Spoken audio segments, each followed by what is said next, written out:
सम्मानित मित्रों, हम सबके बीच में दुनिया के सबसे लोकप्रिय राजनेता, देश के यशस्वी प्रधानमंत्री माननीय नरेंद्र मोदी जी हम सबके बीच में पधार चुके हैं।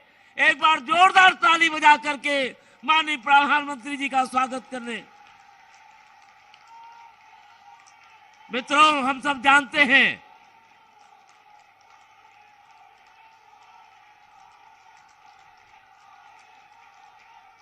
माननीय प्रधानमंत्री जी का हर कदम हमारे लिए एक नया इतिहास बनता है। यही प्रयाग की वह पावन धरती है। उस समाज को, उनके जो समाज से हमेशा तिरस्कृत रहते थे, उनके पांव पखा करके समाज में उनको प्रतिष्ठित करने का काम किया और सबका सम्मान करने का काम करके दुनिया में एक अद्भुत उदाहरण प्रस्तुत करने का काम किया है। ऐसे श्रद्धेय प्रधानमंत्री जी हमारे बीच में उपस्थित हैं। मैं काशी क्षेत्र के अध्यक्ष आदरणीय महेश चंद्र श्रीवास्तव जी से निवेदन करता हूं कि माननीय प्रधानमंत्री जी का आप अंग वस्त्रम और गदा भेंट करके उनका सम्मान करें। और इसी के साथ मैं भारतीय जनता पार्टी प्रयागराज महानगर, गंगा पार और जमुना पार और प्रतापगढ़ के सम्मानित जिलाध्यक्ष लोग से निवेदन करूंगा और हमारे वहां के प्रभारी श्री ओमकार केसरी और नागेंद्र वंशी जी से निवेदन करूंगा उन्हें सम्मानित करें। और सम्मानित के साथ साथ भाई डॉक्टर संजय निषाद जी, बहन अनुप्रिया पटेल जी जो उन्हें सम्मानित करने का काम करें। धन्यवाद। मित्रों, मैं जानता हूं आदरणीय प्रधानमंत्री जी जब आपके सामने होते हैं तो केवल और केवल उनको आप देखना चाहते हैं, केवल और केवल उनको आप सुनना चाहते हैं।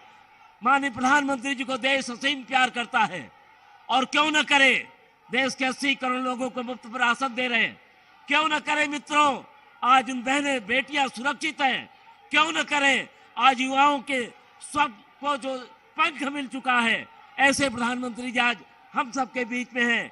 मैं बहन अनुप्रिया पटेल जी जो केंद्रीय मंत्री हैं, मैं उनसे अनुरोध करता हूं कृपया स्वागत भाषण करें और आप ही माननीय प्रधानमंत्री जी से उनको 2 शब्द उनका आशीर्वाद लेने के लिए, उनके संबोधन के लिए उनसे अनुरोध करने का काम करें। बहन अनुप्रिया पटेल जी।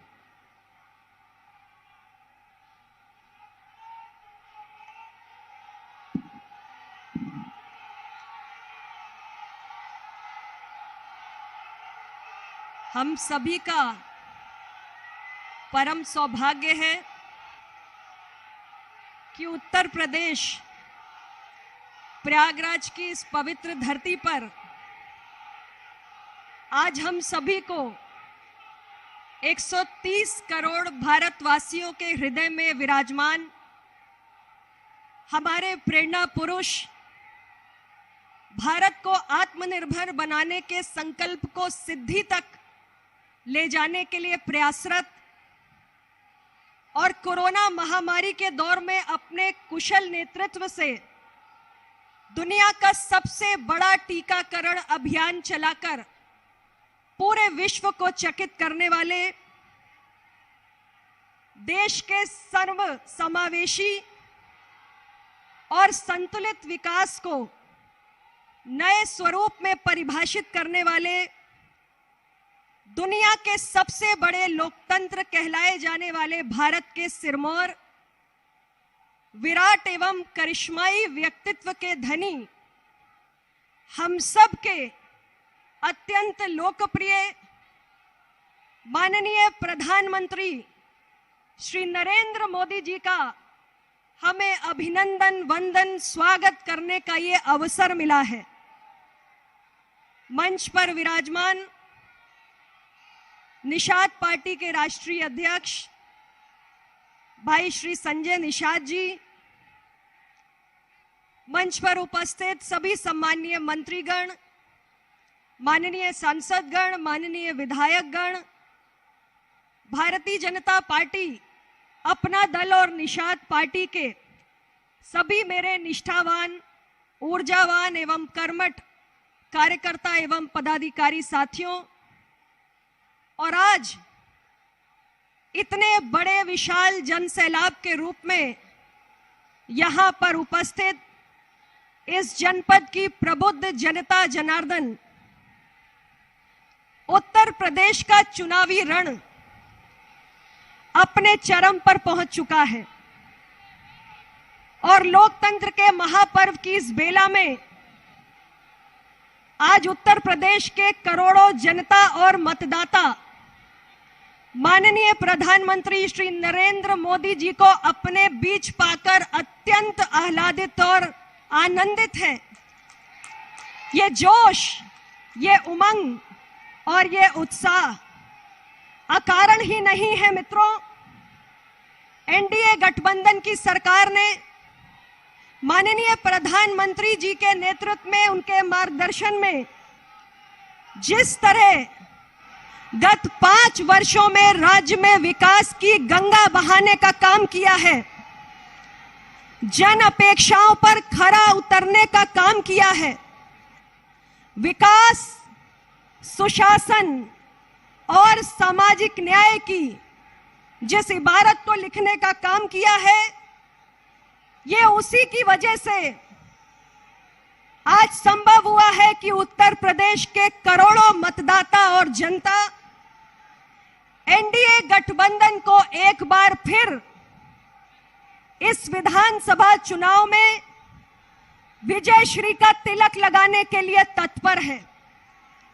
हमारे उत्तर प्रदेश के मतदाता लोकतंत्र के इस महापर्व में अपना दल भारतीय जनता पार्टी और निषाद पार्टी के हमारे प्रत्याशियों के पक्ष में ईवीएम का बटन दबाकर समाजवादी पार्टी गठबंधन को चारों खाने चित्त करने के लिए तैयार है।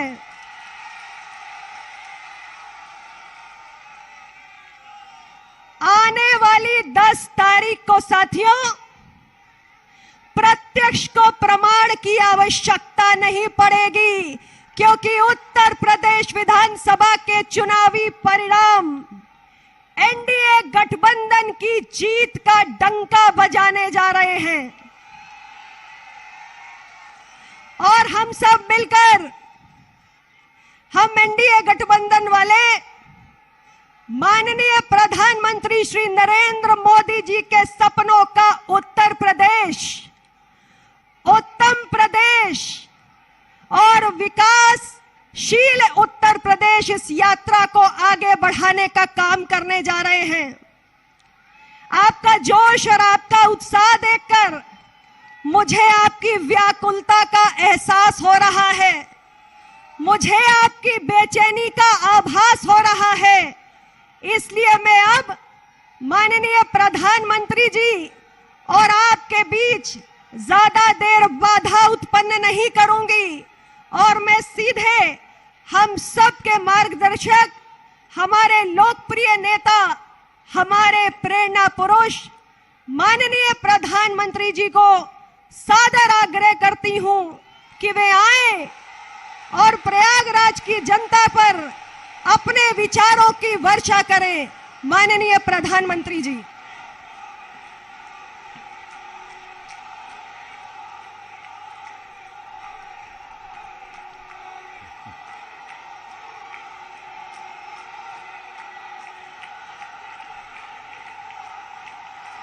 नमस्कार।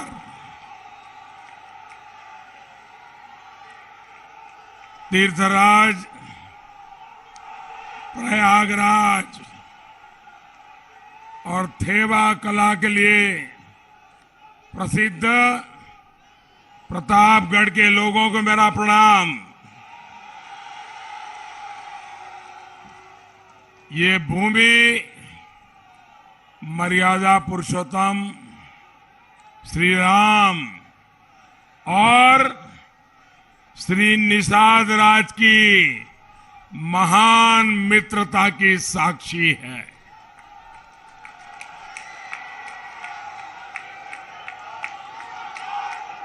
हम निषाद राज के बिना प्रभु राम की कल्पना भी नहीं कर सकते हैं। इस मिट्टी में अमर क्रांतिकारी शहीद चंद्रशेखर आजाद के बलिदान का रक्त भी मिला हुआ है। ऐसी महान भूमि और यहां के लोगों का मैं अभिनंदन करता हूं। साथियों, उत्तर प्रदेश में 4 चरणों के चुनाव हो चुके हैं। यूपी के लोग भाजपा को और भाजपा के सहयोगी हमारे इन दोनों साथियों की पार्टी को भी भरपूर आशीर्वाद दे रहे हैं।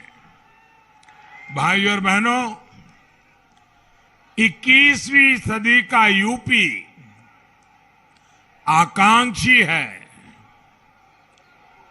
एस्पिरेशनल है, बड़े सपने लेकर आगे बढ़ रहा है। डबल इंजन की सरकार यूपी को विकसित बनाने में दिन रात जुटी हुई है। और साथियों, 21वीं सदी के यूपी की आकांक्षाएं पूरी हो, इसमें नेतृत्व की बहुत बड़ी भूमिका है। इसलिए सवाल ये भी है कि यूपी में नेतृत्व कैसा होना चाहिए। अब आपने देखा होगा, हम सबको अनुभव है, पूरी दुनिया आज कोरोना की महामारी की चपेट में है। कोई मानव इससे बचा नहीं है। मानवता के ऊपर ये बहुत बड़ा संकट आया है। दोस्तों, अब जगह नहीं है, आप आने की कोशिश मत कीजिए, जहां है वहीं रुक जाइए।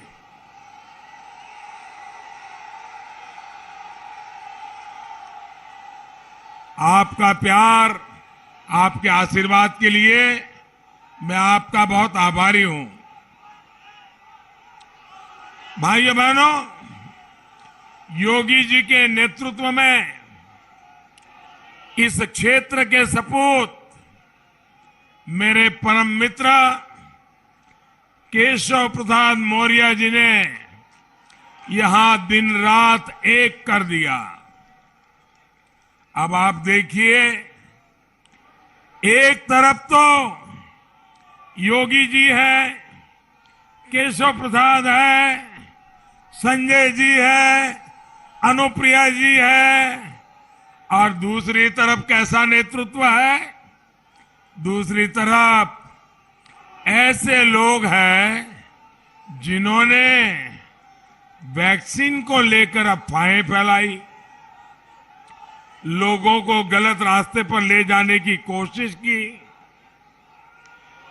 जो लोग अपने राजनीतिक स्वार्थ के लिए निर्दोष नागरिकों को गुमराह करे, क्या ऐसे नेता यूपी को चलेगा क्या? ऐसा नेता चलेगा क्या? भाइयों और बहनों, प्रयागराज की प्रतिष्ठा, यहां के बुद्धिजीवी लोगों, यहां की संस्कृति, साहित्य और कला प्रेम से भी है। आप सभी प्रबुद्ध लोग इस बात से तो परिचित है कि बदली विश्व व्यवस्था में भारत का मजबूत होना कितना जरूरी है। और मजबूत भारत सशक्त उत्तर प्रदेश के बिना संभव ही नहीं है। आज जो गौर परिवारवादी आपके पास आकर वोट मांग रहे हैं, वो कभी सशक्त और आधुनिक उत्तर प्रदेश का निर्माण नहीं कर सकते। क्योंकि ये लोग कैसे हैं? ये ऐसे लोग हैं जो अफवाहवादी है, ये ऐसे लोग हैं जो पलायनवादी है। इतना ही नहीं, ये ऐसे लोग हैं जो घोर अंधविश्वासी भी हैं। क्या किसी अंधविश्वासी को उत्तर प्रदेश का नौजवान स्वीकार कर सकता है? कर सकता है? ये कैसे लोग हैं? उनका अंधविश्वास कैसा है? कुर्सी न चली जाए इसके लिए ये लोग नोएडा नहीं जाते, बिजनौर नहीं जाते। क्या ये उत्तर प्रदेश के लोगों का अपमान है कि नहीं है? अपमान है कि नहीं भैया? बिजनौर से जो टैक्स आता है उसमें तो मलाई मारने को तैयार, नोएडा से जो टैक्स आता है उसमें मलाई मारने को तैयार, लेकिन वहां के लोगों को मिलके जाना, उनके सुख दुख पूछना, उसमें अंधविश्वास आड़े आ जाए।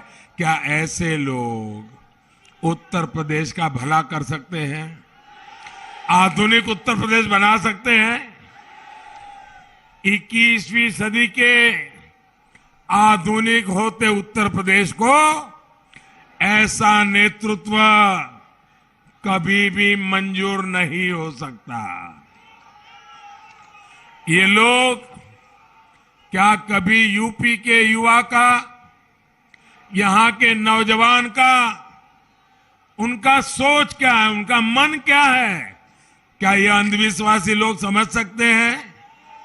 समझ सकते हैं? आप मुझे बताइए, जिनकी सोच ऐसी हो वो यूपी को आधुनिक बना पाएंगे? यूपी का भला कर पाएंगे? नौजवानों को समझ पाएंगे? भाई और बहनों, जब मैं किसी भी पद पर नहीं था और पार्टी का एक छोटा सा कार्यकर्ता था और पार्टी के काम के लिए हिंदुस्तान भर में भ्रमण करता था और मुझे अक्सर प्रयागराज आना होता था। एक तो यहां की यूनिवर्सिटी का गौरव और दूसरा यहां के होनहार छात्र छात्राएं।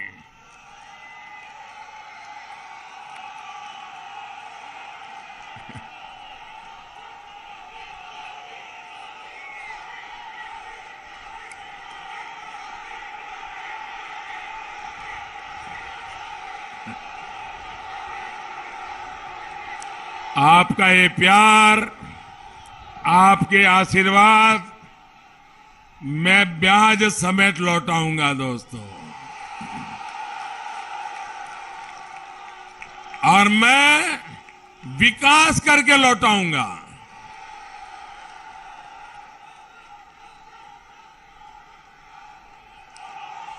प्रयागराज एक तरह से मेधावी युवाओं का भी संगम है, लेकिन 2017 के पहले की सरकारों ने यहां की प्रतिष्ठा को खूब ठेस पहुंचाई दोस्तों। पूरे प्रदेश, पूरे देश से जो युवा यहां आते हैं उनसे इन गौर परिवारवादियों ने छल किया है, छल किया है। आप भी जानते हैं कि नौकरी के नाम पर पिछली सरकारों के आयोग में बैठे लोग किस क्वालिफिकेशन को जरूरी मानते थे? इनके लिए योग्यता की अहमियत नहीं, बल्कि सिफारिश, जातिवाद, क्षेत्रवाद और नोटों के बंडल, यही सब कुछ था। इन लोगों ने अपने कारोबारियों को आयोगों की जिम्मेदार पदों पर बिठाकर जो खेल खेला, उसने कितने ही युवाओं की जिंदगियां तबाह कर दी, होनहार युवाओं की। आज ये लोग नौकरी के नाम पर फिर उत्तर प्रदेश के युवाओं को धोखा दे रहे हैं, धोखा।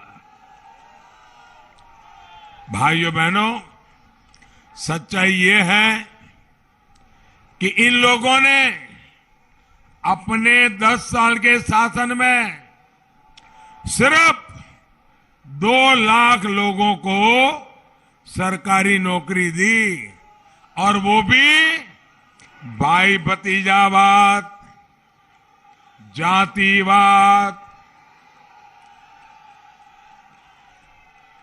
पैसों के बंडल।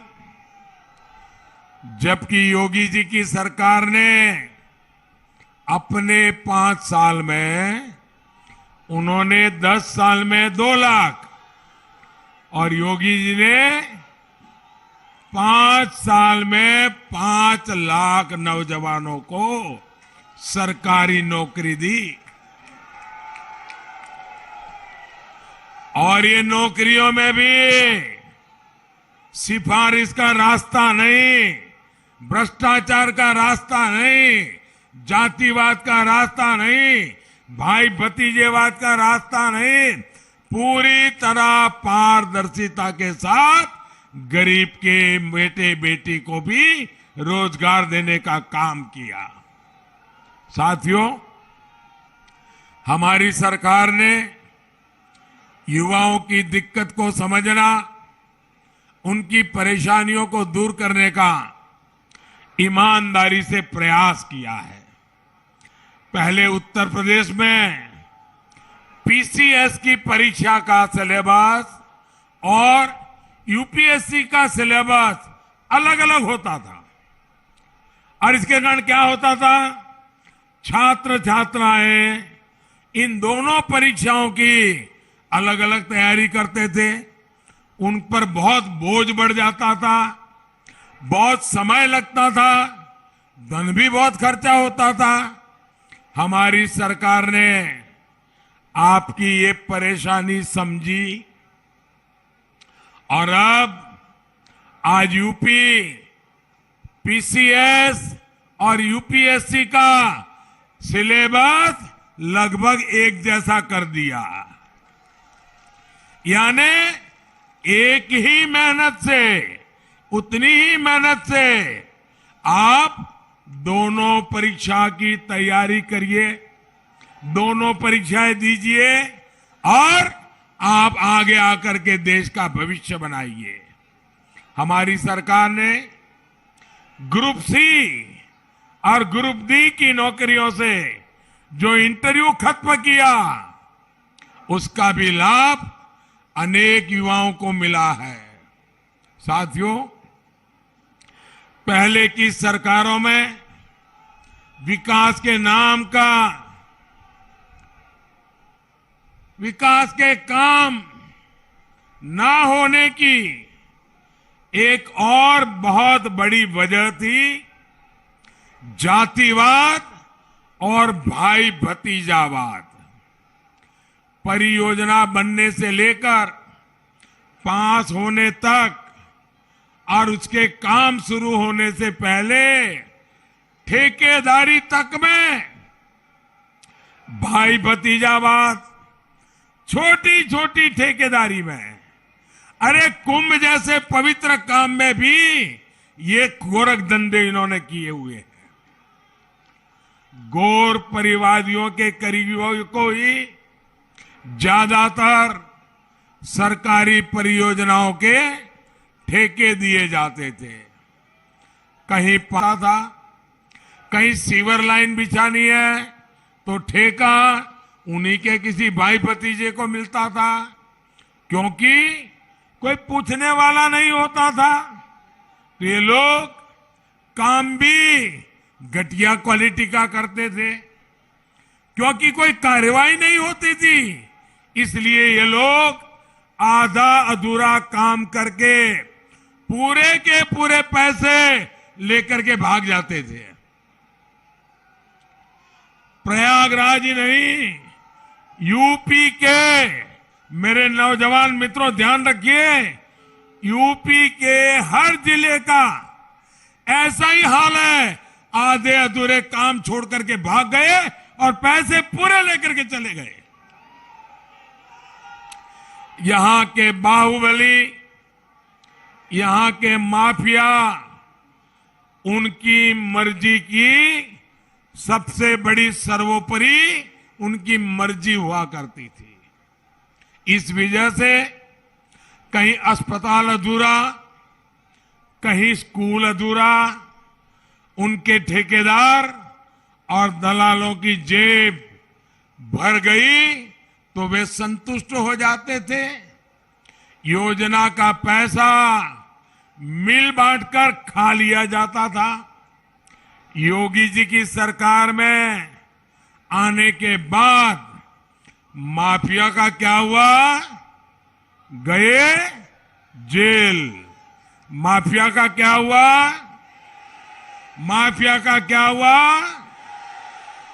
और ठेकेदारी में भी ये जो लोग थे वो भी 5 साल ताले लगा करके बैठ गए हैं, और अगर मौका मिला तो ताला खोद करके वो फिर से ठेकेदारी के लिए आने वाले हैं। क्या ऐसे लोगों को आने देंगे? आने देंगे? माफियाओं को जेल से बाहर आने देंगे? जेल से बाहर आने देंगे? अब पूरी पारदर्शिता के साथ योग्य लोगों को काम दिया जा रहा है। और इन सबसे बड़ा उदाहरण आपने यहां प्रयागराज में कुंभ के दौरान देखा है। योगी जी की सरकार में आप सभी के सहयोग से संपन्न हुए कुंभ के दिव्य और भव्य आयोजन को दुनिया ने सराहा है। कुंभ के मेले पहले भी होते थे, हर बार होते थे, लेकिन कभी उसकी अच्छाइयों के विषय में दुनिया में चर्चा नहीं होती थी। इस बार जो प्रयागराज ने कुंभ किया, योगी जी और केशव जी के नेतृत्व में जो काम हुआ, विश्व की बड़ी बड़ी संस्थाओं ने उस पर स्टडी की। यूनेस्को ने हमारे इस कुंभ की परंपरा को विश्व विरासत का दर्जा दिया। भाइयों, क्या प्रयागराज के हर नागरिक को गौरव होता है कि नहीं होता है? उत्तर प्रदेश के हर नागरिक को गौरव होता है कि नहीं होता है? हर हिंदुस्तानी को गौरव होता है कि नहीं होता है? प्रयागराज में एक कुंभ मेले ने सारी दुनिया की सोच बदल दी। भाइयों, एक काम योगी जी केशव जी की जोड़ी ने करके दिखाया। जिस तरह पहले की सरकारों ने यूपी के नौजवानों को धोखा दिया, वैसे ही प्रयागराज को भी विकास के लिए तरसा कर रखा। जिन्हें प्रयागराज नाम से ही चीड़ हो, प्रयागराज बोलिए तो इनका कान खड़े हो जाते हैं। प्रयागराज बोलना चाहिए नहीं बोलना चाहिए? भाई, प्रयागराज बोलने से आपको गर्व होता है कि नहीं होता है? अगर प्रयागराज नहीं बोलोगे तो निषाद राज को भी भूल जाओगे। भाइयों बहनों, जिनको प्रयागराज ये नाम से नफरत हो, वो क्या प्रयागराज का विकास करेंगे? क्या आपकी इच्छाएं पूरी करेंगे? क्या आपकी आवश्यकताएं पूरी करेंगे? क्या भाइयों बहनों,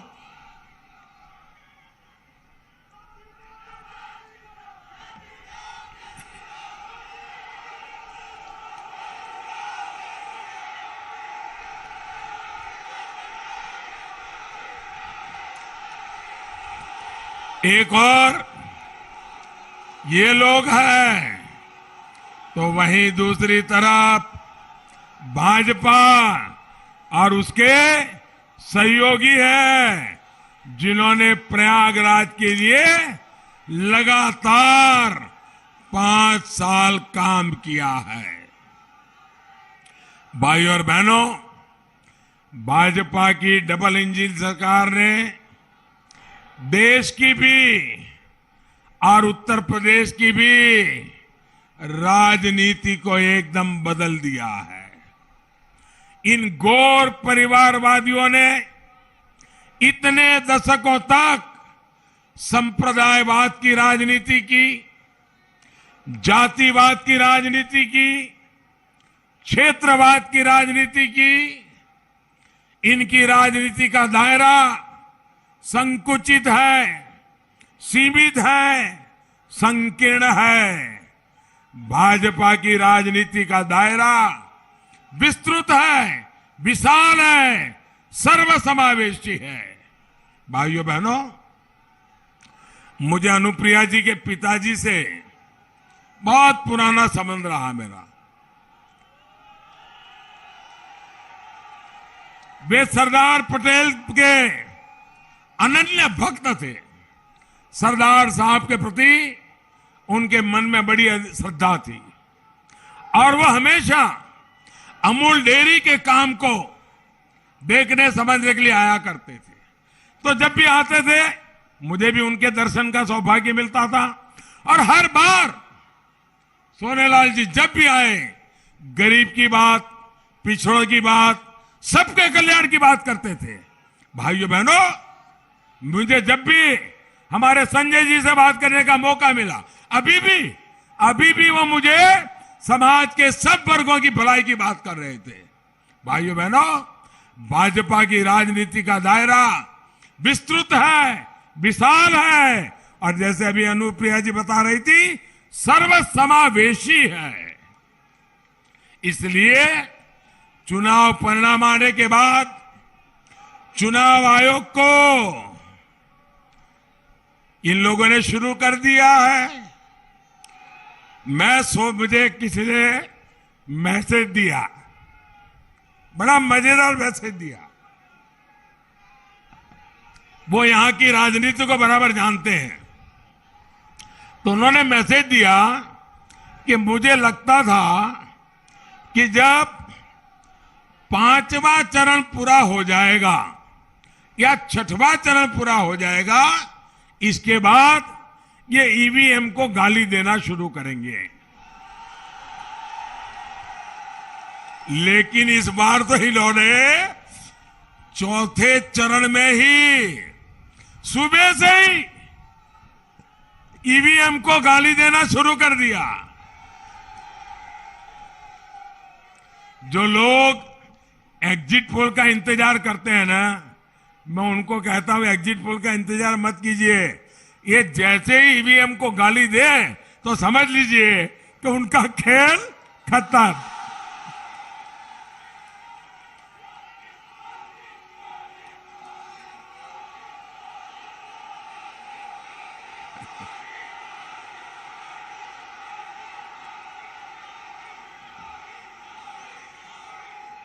साथियों, ये देश का सौभाग्य रहा है कि हमारे यहां गंगा जी की सफाई का अभियान सांप्रदायिकता की नजर से नहीं देखा गया। इसमें एक दृष्टि पर्यावरण की भी रही। माना गया कि चलिए पर्यावरण से जुड़ा कोई अच्छा काम हो रहा है। सांप्रदायिकता का रंग नहीं रंगा उसे। वैसे ही अयोध्या में हो रहे राम मंदिर के निर्माण को लेकर, काशी में हो रहे कार्यों को लेकर, प्रयागराज में हो रहे कामों को लेकर एक दूसरा पक्ष भी मैं आज देश के सामने रखना चाहता हूं। और ये उन लोगों के लिए जानना जरूरी है जो अयोध्या, काशी, मथुरा, प्रयागराज, केदारनाथ, बद्रीनाथ, यहां हो रहे सब कामों को सांप्रदायिक नजर से देखते हैं।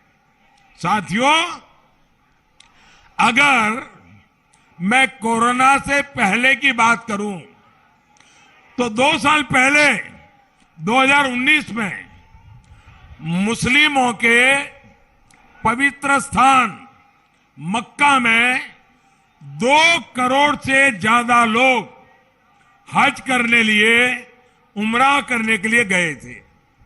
इसी तरह ईसाइयों के पवित्र स्थान वेटिकन सिटी में 2 साल पहले 2019 में करीब करीब 1 करोड़ लोग वहां के चर्च और म्यूजियम को और पोप के दर्शन करने के लिए गए थे। इन देशों ने वहां पर आने वाले भक्तों के लिए बेहतरीन सुविधाएं तैयार की है, आधुनिक व्यवस्थाएं बनाई है, लोगों को वहां पर रहने की दिक्कत ना हो, कनेक्टिविटी की परेशानी ना हो, हर तरफ साफ सफाई हो, इसका बहुत ध्यान रखा जाता है। लेकिन भारत में अगर हम उसी दिशा में कुछ काम करें, लोगों की सुविधा की चिंता करें, नागरिकों की भलाई के लिए काम करें, तो इनको वो सांप्रदायिक चश्मों से ही देखने की कोशिश करते हैं। आप खुद देख रहे हैं, काशी विश्वनाथ धाम परियोजना के बाद वहां आने वाले भक्तों की संख्या इतनी बढ़ गई है कि वहां गरीब से गरीब को अब रोजी रोटी के नए अवसर मिल गए हैं। जो आने वाले लोग हैं उनमें आस्था भी है और ये नया परिवर्तन आया उसका कौतूहल भी है। बनारस में जो विकास के काम हो रहे हैं वो काशी और इस क्षेत्र की इकोनॉमी को बदलेंगे। और प्रयागराज के लोग तो हर कुछ साल में देखते हैं कि जब कुंभ का आयोजन होता है तो कैसे उसमें आस्था के साथ आजीविका भी जुड़ जाती है। यहां के अनेक लोगों को रोजी रोटी के अवसर खुल जाते हैं। ऐसे ही बद्रीनाथ, केदारनाथ में विकास कार्यों के बाद वहां भी आने वाले लोगों की संख्या बहुत बड़ी है। मुझे भी वहां के मुख्यमंत्री बता रहे थे कि कोरोना के पहले केदारनाथ में अब तक जितने लोग आए होंगे प्रति वर्ष उससे ज्यादा डबल संख्या में लोग आना शुरू हुए। तो पूरे उत्तराखंड की इकोनॉमी चल रही है।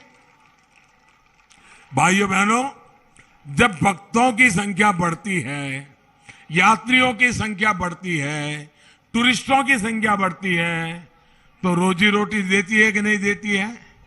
रोजी रोटी देती है कि नहीं देती है? गरीब से गरीब को काम मिलता है कि नहीं मिलता है? शहर में टैक्सी चलाने वाला हो उसका भी रोजगार बढ़ता है कि नहीं बढ़ता है? रास्ते के किनारे पर जो फूल बेचता है उसके फूल बेचने वाले की भी कमाई बढ़ती है कि नहीं बढ़ती है? जो छोटी छोटी सराय लेता है, काम करता है, उसको रोजगार मिलता है कि नहीं मिलता है? जो अच्छी होटल चलाते हैं उसको रोजगार मिलता है कि नहीं मिलता है? भाइयों बहनों, जब यात्रियों की संख्या बढ़ती है तो वहां की पूरी रोजी रोटी तेज गति से बढ़ती है। हम जो काम कर रहे हैं, पूरा हिंदुस्तान अब उस तरफ आने वाला है और ये सारे स्थान आर्थिक गतिविधि का बहुत बड़ा केंद्र बनने वाला है। और इसलिए हमारी सरकार कनेक्टिविटी पर बहुत जोर दे रही है। और मुझे बताया गया है कि 3 साल के भीतर ही ये जो हमारा प्रयागराज एयरपोर्ट अभी बना, और हमें कम समय में बनाया, समय से पहले बना दिया।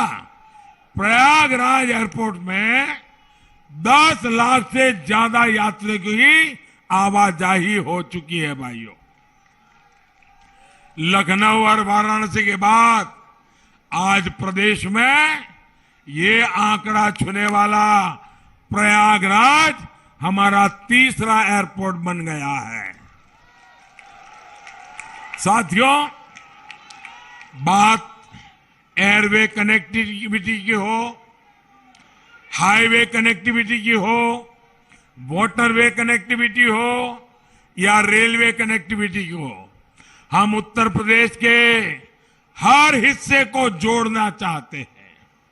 योगी जी की सरकार इसलिए ही यूपी में आधुनिक एक्सप्रेसवे बनवा रही है, नए एयरपोर्ट बनवा रही है। इन विकास कार्यों की गति ना रुके, इसके लिए डबल इंजन की सरकार बननी जरूरी है। और इसलिए आपको बीजेपी को जिताना है, इसलिए आपको अपना दल के हमारे उम्मीदवारों को जिताना है, इसलिए आपको निषाद पार्टी के हमारे उम्मीदवारों को जिताना है। और भूलना नहीं है, पहले मतदान, उसके बाद दूसरा काम। साथियों, मुझे बताइए, ऐसा तो नहीं होगा ना, इतनी बड़ी रैली हो गई, संजय जी का मार्गदर्शन मिल गया, अनुप्रिया जी का मार्गदर्शन मिल गया, मोदी जी भी आ गए, अरे अब तो जीत जाएंगे, सो जाओ,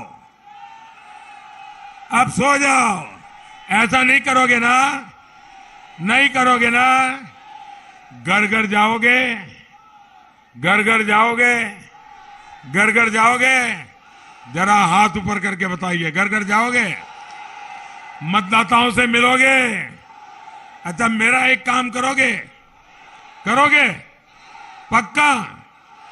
देखिए, मैं चाहता हूं मेरी तरफ से इस क्षेत्र के सभी नागरिकों को मेरा प्रणाम पहुंचाएंगे, पहुंचाएंगे, उनको कहेंगे मोदी जी ने आपको नमस्ते भेजा है, पक्का कहेंगे?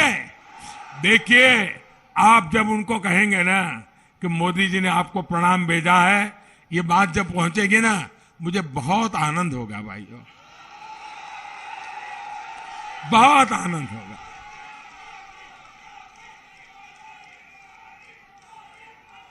और इसलिए मैं आपसे चाहता हूं, घर घर जाइए, सबको मेरा प्रणाम पहुंचाइए और मेरी तरफ से विनती कीजिए कि इस बार मतदान तो जरूर करना है। भाजपा, अपना दल और निषाद पार्टी को भारी बहुमत से जिताना है। सभी उम्मीदवारों से, संजय जी से, अनुप्रिया जी से आग्रह है, जरा आगे आ जाए, मेरे साथ बोलिए, भारत माता की, भारत माता की, भारत माता की। बहुत बहुत धन्यवाद। नरेंद्र मोदी जी जिंदाबाद, भारत माता की।